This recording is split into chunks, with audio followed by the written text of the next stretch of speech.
Alhamdulillah wassalatu wassalamu ala Rasulillah Sayyidina wa maulana Muhammad ibni Abdillah wa ala alihi wa sahbihi wa man tabi'ahu wa mawalah. Ashhadu an la ilaha illallah wahdahu la syarika lah wa ashhadu anna sayyidana Muhammadan abduhu wa rasuluhu la nabiyya ba'dah. Allahumma salli ala sayyidina Muhammadin an-nabiyil ummi wa ala alihi wa sahbihi wa barik wa sallim. Qala Allah Ta'ala fil Qur'anil Azim wa huwa asdaqul qailin. A'udzu billahi minasy syaithanir rajim. Ya ayyuhalladzina amanu taqullaha haqqa tuqatih wa la tamutunna illa wa antum muslimun. Wa qala ta'ala fi ayatin ukhra, ya ayyuhalladzina amanu taqullaha wa qulu qawlan sadida yuslih lakum a'malakum wa yaghfir lakum dhunubakum wa man yuti'illaha wa rasulahu faqad faza fawzan 'azima. Ibadallah, usikum wa nafsi bi taqwallah wa ta'atihi faqad fazal muttaqun. Hadirin jamaah Jumat yang dimuliakan Allah Subhanahu wa taala. Orang-orang barat yang katanya tidak bertuhan, hanya percaya kepada materi saja, yang bisa dipegang, disentuh, ditangkap dengan panca indera, dilihat oleh mata, dirasakan dengan indera. Ternyata mereka juga diam-diam percaya kepada yang tidak tampak oleh mata. Itu terlihat ketika mereka memberikan satu simbol minta diselamatkan saat terjadi kecelakaan, disebut dengan SOS, save our soul, selamatkanlah soul, nyawa kami, jiwa kami. Nenek moyang orang Nusantara sebelum Islam datang ke negeri ini juga ternyata sudah percaya kepada yang tidak tampak oleh mata, bukan badan, bukan tulang, bukan daging. Maka mereka menyebutnya, tertulis dalam lagu kebangsaan bangsa Indonesia, bangunlah jiwanya, bangunlah badannya. Ada badan yang zahir, ada jiwa yang batin. Filosof-filosof tua dari diantara umat manusia yang berpikir dari Yunani, mereka juga meyakini ada yang tidak fisik, maka mereka menyebutnya dengan metafisik. Fisik, tubuh, nampak, badan, zahir, tapi di balik itu ada yang disebut dengan metafisik.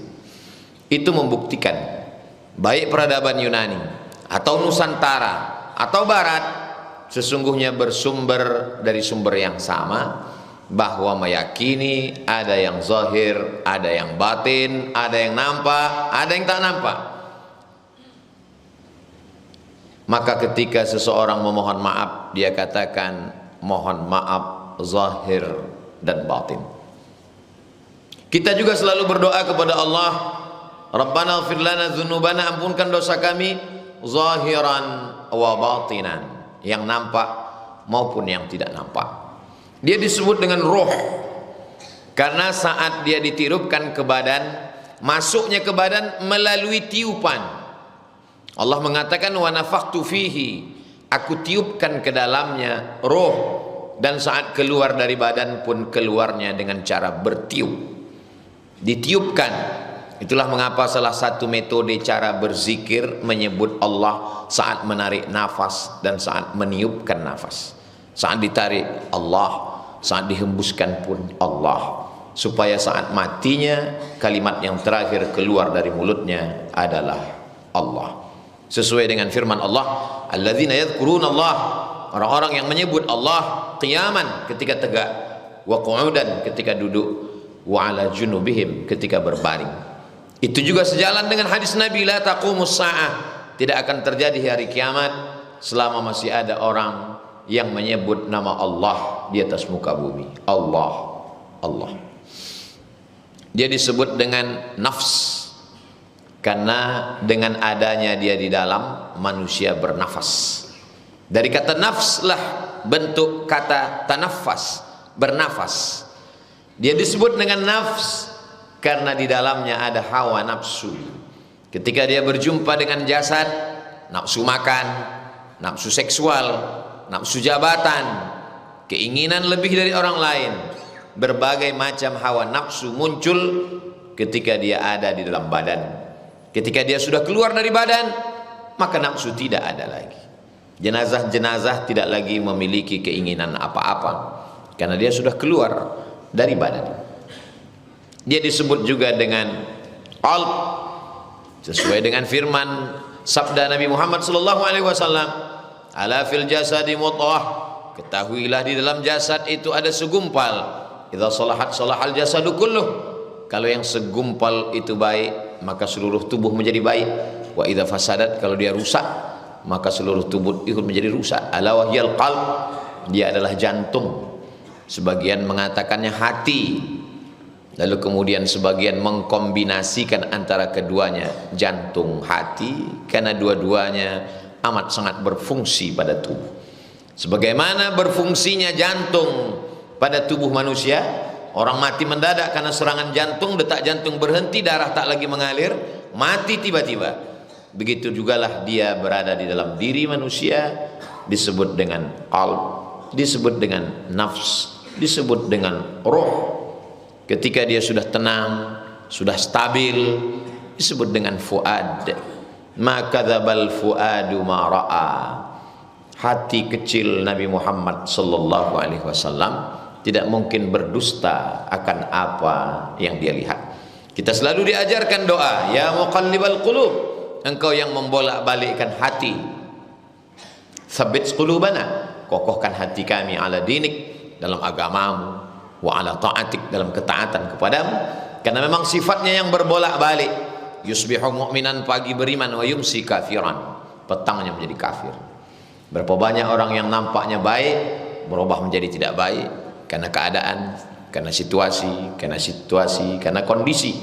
Begitulah Allah Subhanahu wa taala menyatakan. Maka ketika seseorang bercermin melihat tubuhnya, wajahnya, dia katakan, Allahumma kama hassanta khalqi fahassin khuluqi. Sebagaimana sudah kau perbaiki zahirku, kakiku, tanganku, wajahku, telingaku sempurna, laqad khalaqanal insana fi ahsani taqwim, maka sempurnakan jugalah batinku. Zahir perlu makan, perlu minum, batin juga perlu. Apa yang diperlukan oleh batin? Ala bidzikrillah tatma'innul qulub. Dengan banyak berzikir, mengingat Allah, maka hati akan menjadi tenang. Ternyata orang-orang yang tinggal dengan berkecukupan, jiwanya kering, rohnya mati, akhirnya dia hanya menjadi jasad yang bergentayangan di atas muka bumi Allah SWT. Maka angka bunuh diri meningkat, stres dan depresi. Karena kata Nabi SAW, mathalul ladzi yadhkuru rabbahu wal ladzi la yadhkuru rabbahu kamathalil hayy wal mayyit. Perumpamaan orang yang mengingat Allah, yang mengaitkan batinnya dengan Allah, seperti orang yang hidup dan orang yang mati. Ketika orang putus hubungan dengan Allah, maka saat itu dia sudah mati pada hakikatnya.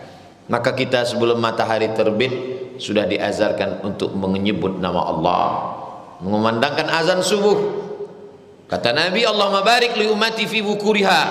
Orang yang paling besar berkah hidupnya, orang yang paling awal hidupnya, awal harinya, cepat bangunnya. Langsung dia hubungkan dirinya dengan Allah, connecting tidak putus. Alhamdulillahilladzi ahyana ba'da ma amatana wa ilaihin nusyur. Kapan hubungan dengan jasad, ruh dengan batin, zahir dengan batin ini putus? Ketika sampai masa dalam bahasa Arab disebut dengan ajal. Idza jaa ajaluhum, kalau ajal masa itu tiba, la yastakhiruna sa'atan, tidak dapat ditunda walau sesaat, wala yastaqdimun, tidak pula dapat dimajukan walaupun sesaat. Apa kata orang Melayu? Mumbang jatuh, kelapa pun jatuh. Tidak menunggu kelapa tua, kelapa muda, bahkan mayangnya pun berserakan jatuh. Begitulah Allah Subhanahu wa taala. Untuk apa dimasukkan ruh ini ke dalam jasad? Bertanya sebagian manusia, kenapa mesti ada hidup? Allah menjawab dalam surat Al-Mulk yang selalu dibaca setiap sebelum tidur malam. Alladzi khalaqal mauta, Allah menciptakan mati, wal hayata, Allah menciptakan hidup, liyabluwakum ayyukum ahsanu amala, untuk menguji siapa yang paling baik amalnya. Kalau sudah ditetapkan Allah beramal di suatu bidang, tekuni saja bidang itu. Dengan bidang itu kita menolong agama Allah Subhanahu wa ta'ala. Tidak perlu merebut bidang yang lain untuk menjadi hamba Allah, menolong agama Allah. Berapa banyak orang bisa menolong agama Allah dengan tausiahnya, dengan ceramahnya, dengan khutbahnya, dengan seminarnya, dengan loka karyanya. Tapi jangan sepelekan orang yang tidak berbicara di mimbar. Mereka juga menolong agama Allah, tidak dengan sorbannya, bukan dengan jubahnya, tapi menolong agama Allah dengan perdanya, peraturan daerah. Tidak boleh menjual khamar di tempat umum, tidak boleh memperjualbelikan khamar, dan itu menjadi payung undang-undang dalam level nasional, menjadi payung hukum di level provinsi dan kabupaten. Sesungguhnya mereka sedang berdakwah, tapi mereka tidak berceramah. Orang selalu menganggap bahwa ceramah adalah dakwah. Ceramah bagian dari dakwah, tapi dakwah sesungguhnya tidak semua melulu ceramah. Berapa banyak orang yang sebenarnya berceramah tapi tidak berdakwah, dan berapa banyak orang yang berdakwah tanpa mesti berceramah. Kalaulah zakat itu terlaksana dengan tausiah ceramah kultum, sudah selesai permasalahan umat bangsa Indonesia, muslim terbesar di dunia, yang zakatnya masih lagi jauh panggang dari api. Tapi ada orang-orang yang tidak perlu khutbah, tidak perlu ceramah, tidak perlu tabligh akbar, cukup dengan mengeluarkan satu tanda tangannya, maka wajib membayar zakat potong atas pengusaha, PNS, ASN, semua wajib potong atas 2,5%. Begitu mudahnya. Maka kata Imam Ahmad bin Hanbal, seandainya doamu itu satu dan doa itu dijamin dikabulkan Allah, mintakanlah satu. Apa yang satu itu? Allahumma rzuqna imaman adila, berikan pemimpin yang adil. Karena orang yang adil akan menolong agama Allah, bukan dengan tausiahnya, bukan dengan ceramahnya, bukan dengan khutbahnya, tapi dia menolong dengan kekuasaan yang dititipkan Allah di ujung jarinya. Kita tidak lagi tinggal di negeri Kesultanan Siak Melayu Riau yang dipimpin oleh sultan, semua kekuasaan di ujung jarinya. Setelah kita bergabung dengan Negara Kesatuan Republik Indonesia, kita memilih orang-orang yang menurut zahir, nahnu nakumu bil zawahir, kita menghukum melihat dengan zahir. Wallahu yatawallas sarair, hati orang siapa yang tahu? Allah Subhanahu wa ta'ala hanya memberikan kita pandangan zahir, yang batin milik Allah Subhanahu wa ta'ala. Kita berusaha melihat bagaimana agamanya, bagaimana kejujuran, bagaimana sepak terjang. Setelah itu kita pun beristikharah kepada Allah. Ma nadima man istakhara, tidak akan menyesal orang yang beristikharah. Wa ma khaba man istasyara, tidak akan sia-sia orang yang mau meminta pendapat orang lain. Kalau tidak tahu, fas'alu ahla dzikri, tanya orang yang tahu, in kuntum la ta'lamun. Setelah itu kita pun memberikan suara persaksian di hadapan Allah Subhanahu wa ta'ala. Begitu kata Syekh Yusuf Al-Qaradawi dalam fikih min fiqhid daulah, ketika seorang muslim memilih, maka sesungguhnya dia sedang bersaksi di hadapan Allah. Aku bersaksi bahwa orang ini layak mewakili suaraku, bahwa orang ini layak untuk menjadi pemimpinku beberapa tahun ke depan.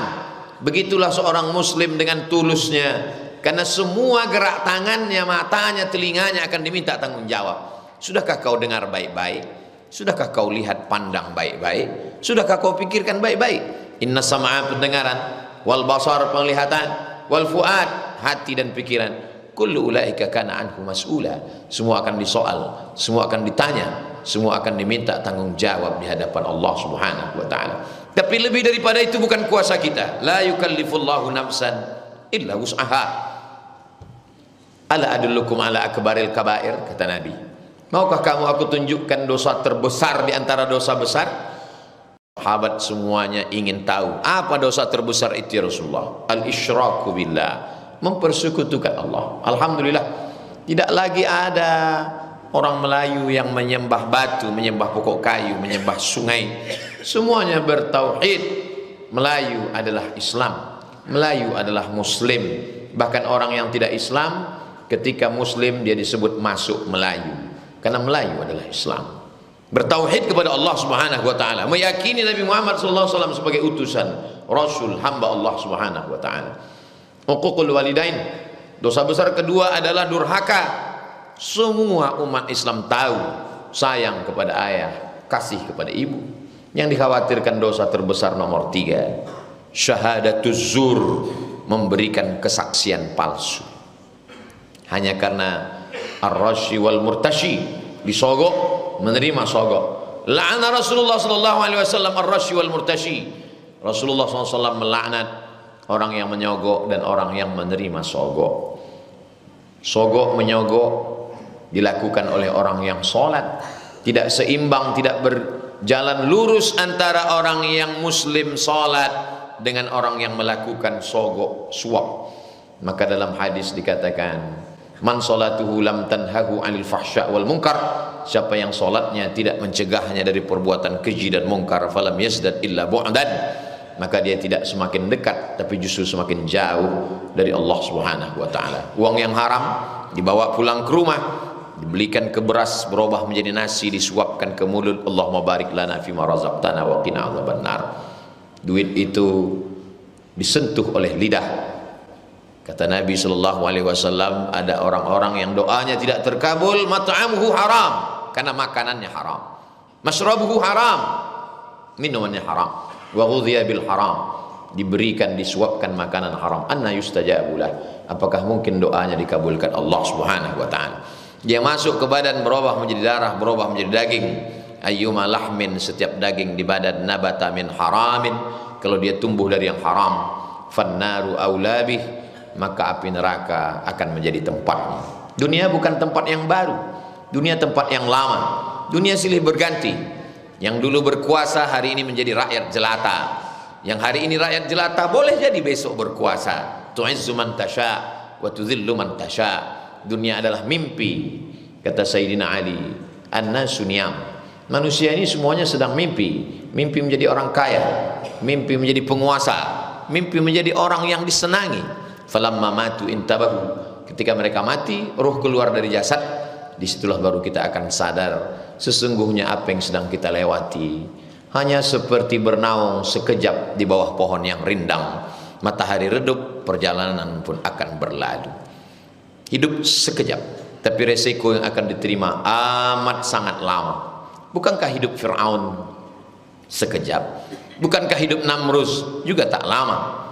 Tapi azab kubur yang diterima sangat lama. Sampai hari ini dunia belum kiamat. Yang kita pikirkan hanya sejengkal yang akan masuk ke tenggorokan. Hanya beberapa saat setelah matahari redup kita pun akan melanjutkan perjalanan, dan perjalanan masih panjang. Masih ada alam barzakh, masih ada sangkakala ditiupkan, masih berdiri di padang mahsyar, masih ada timbangan amal, masih ada titian siratal mustaqim, masih ada hisab, sampai akhirnya kita beristirahat yang sesungguhnya saat bersama dengan Rasulullah sallallahu alaihi wasallam. Ish ma syi'ta, hidup sesuka hatimu, fa innaka mayyit, sesungguhnya kau akan jadi mayat, akan menjadi santapan cacing tanah. Yang ditinggalkan hanya kenangan. Manusia mati meninggalkan cerita, meninggalkan kenangan. Harimau mati meninggalkan belang, gajah mati meninggalkan gading, manusia mati meninggalkan cerita, cerita baik atau cerita buruk. Sampai hari ini cerita Musa terus diceritakan, tapi jangan lupa cerita Fir'aun juga terus dikumandangkan. Barakallahu li wa lakum fil Qur'anil azim, wa nafa'ani wa iyyakum bima fihi minal ayati wadh-dhikril hakim, wa taqabbala minni wa minkum tilawatahu innahu huwal ghafurur rahim.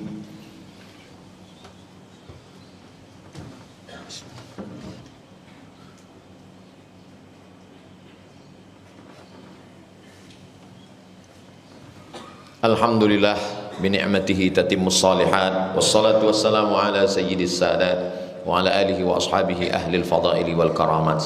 أشهد أن لا إله إلا الله وحده لا شريك له وأشهد أن سيدنا محمدا عبده ورسوله لا نبي بعده. اللهم صل على سيدنا محمد النبي الأمي وعلى آله وصحبه وبارك وسلم. قال الله تعالى في القرآن العظيم وهو أصدق القائلين: أعوذ بالله من الشيطان الرجيم، بسم الله الرحمن الرحيم، والعصر إن الإنسان لفي خسر إلا الذين آمنوا وعملوا الصالحات وتواصوا بالحق وتواصوا بالصبر. وقال تعالى في آية أخرى: إن الله وملائكته يصلون على النبي يا أيها الذين آمنوا صلوا عليه وسلموا تسليما. اللهم اغفر للمسلمين والمسلمات والمؤمنين والمؤمنات الأحياء منهم والأموات برحمتك يا أرحم الراحمين. اللهم انصر إخواننا المجاهدين المستضعفين في فلسطين وفي روهينيا وفي كل مكان من مشارق الأرض إلى مغاربها. اللهم ادفع عنا الغلاء والوباء والفحشاء والربا والزنا والسيوف المختلفة والشدائد والمحن ما ظهر منها وما بطن من بلدنا هذا خاصة ومن بلدان المسلمين عامة. عباد الله، أوصيكم ونفسي بتقوى الله وطاعته فقد فاز المتقون. إن الله يأمر بالعدل والإحسان وإيتاء ذي القربى وينهى عن الفحشاء والمنكر والبغي يعظكم لعلكم تذكرون. فاذكروا الله العظيم يذكركم واسألوه من فضله يعطكم ولذكر الله أكبر والله يعلم ما تصنعون. أقم الصلاة.